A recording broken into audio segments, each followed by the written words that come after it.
Hi, my name is Dawn. I'm a hiring manager. I supervise a team of technical writers. The professors asked me to come in and talk about, some of the things that I look for in a technical writer, and, so let me start first by telling you a little bit about technical writing. Technical writing covers a wide range of different types of deliverables. You can do everything from end-user documentation, that's where you tell somebody how to use a button, like how to search, click this, do that. That's lots of pretty pictures and a few words. We do database diagramming documentation, process documentation, requirements, business and functional, which none of that makes any sense to you right now, but bottom line is there's a lot of stuff. Training videos, you name it, we do it. For a lot of companies, technical writer is synonymous with somebody that does documentation that's not the secretary. It's very, very technical or very, very simple, depending upon the client. And I've been doing this for a while. So, what do I look for when I'm interviewing my writers, or what do my writers need to do when they're to stay on my team? No-brainer, you gotta love English, grammar, punctuation, all of those things. It's great, you gotta love written word. But the key difference is, unlike journalism, where you say, how many words do I have to say whatever? Technical writers, we have to make it clear and concise. We say, how few words can I use to communicate what I'm trying to do? Clear and concise. That's it. That's the job. That's what we do. We take the unclear and make it simple for mere mortals to consume. So in addition to a love for written word, you also have to love, and I mean passionately love, technology. All kinds of technology. You would think, well, yeah, I want to love technology. No, you've got to love actually being exposed to new technology. I had a former writer that worked for me, and you'll see why she's a former writer, because she said to me, I just can't learn any more new software. Okay, so now you can go somewhere else and learn something else. Because in all the time that I've been doing this, I continue to learn. Whether you're learning the new technology for what the company is developing, or you're learning new things about the types of tools you use, because let's be clear, they don't train us. You might have a job where the primary tool you work with is Camtasia. That's what they're doing their trainings in. You go to another company and they're using Captivate. They are not going to invest in new software, nor are they going to train you. You have to figure it out. That's what we do. We figure out technology. One of my first contracts, they were using RoboHelp many years ago, before probably most of you are still in diapers. They were using RoboHelp to make help systems. I downloaded the trial version, told them I knew how to use it, and I got to spend, and I got the job, the next 3 weeks on my personal time figuring that software out. That is what the job is. We figure out the technology, and you gotta kind of love it. You gotta get really excited when they give you something new and go, boom, make a manual so users can use this. Here's the login. That's like my favorite. My favorite is when I get to play with the system, figure out how it works, and make whatever deliverable that we need. So, we've talked about written communication skills. We've talked about a love of technology. The other thing that's key for your success, and you gotta have this coming in, is you've got to be an excellent communicator, an excellent verbal communicator. You can't just have the ability to write things clearly. You have to talk to people.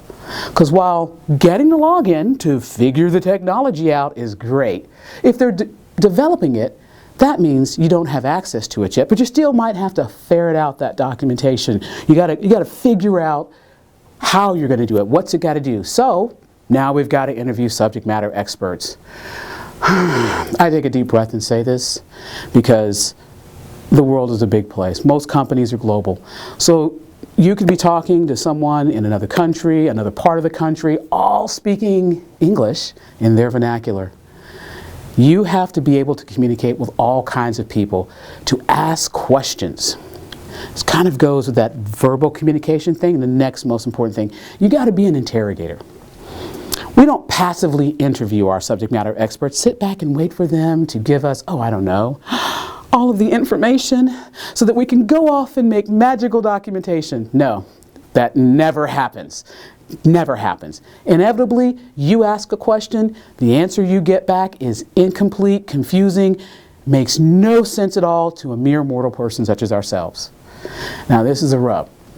You got to put your big girl and big boy britches on. Because no matter how condescending or rude, hard to understand, the person you're interviewing, you are responsible to get that information. So my favorite thing is when I ask a subject matter expert for something and they respond back with maybe one English word, a couple of acronyms, and then they finish up with, yeah, you got it? And I go, no. I'd like you to dial it down for me and explain it to me in Fisher-Price. They're like, well, all the developers understand it. Yeah, not a developer, you're a mortal. I don't get upset that they have to give it to me in a certain way. I don't care if they talk to me like I'm stupid or I'm 3. Because here's the thing. If it's not accurate, they're not going to go to the developer. Your bosses, if I'm your boss, I'm not going to go to the developer and say, you should have given them the information. I'm going to come down on you. Because if my deliverables inaccurate, I'm unemployed. If your deliverables inaccurate, you're unemployed. So you've got to be an excellent communicator and interrogating the subject matter expert to find out what it is you're doing. Because here's the thing.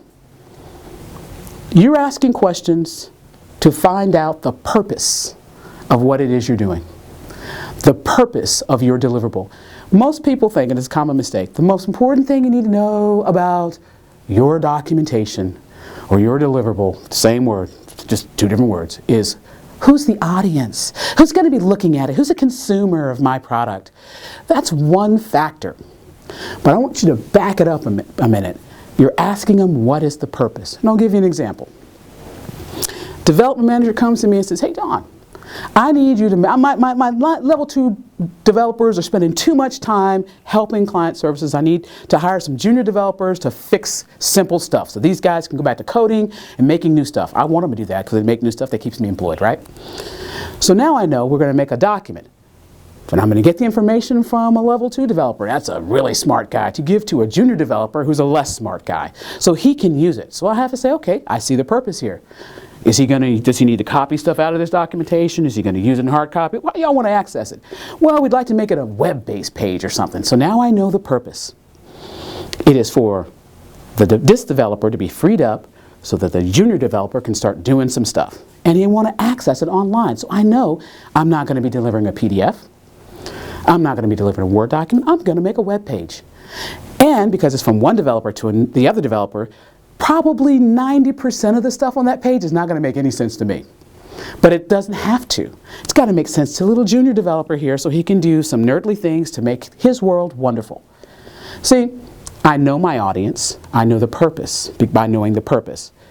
I got all of this information by asking a lot of questions, interrogating my subject matter expert. And when I got that information, and this is huge, I wrote it all down and I made an outline. If you don't get anything else when you come out of school that you think you're not going to use it, when am I ever going to use trigonometry? I don't use it in my job. I'm sure if I were a math major, I'd use that. In addition to writing and grammar and punctuation, the outline is your friend.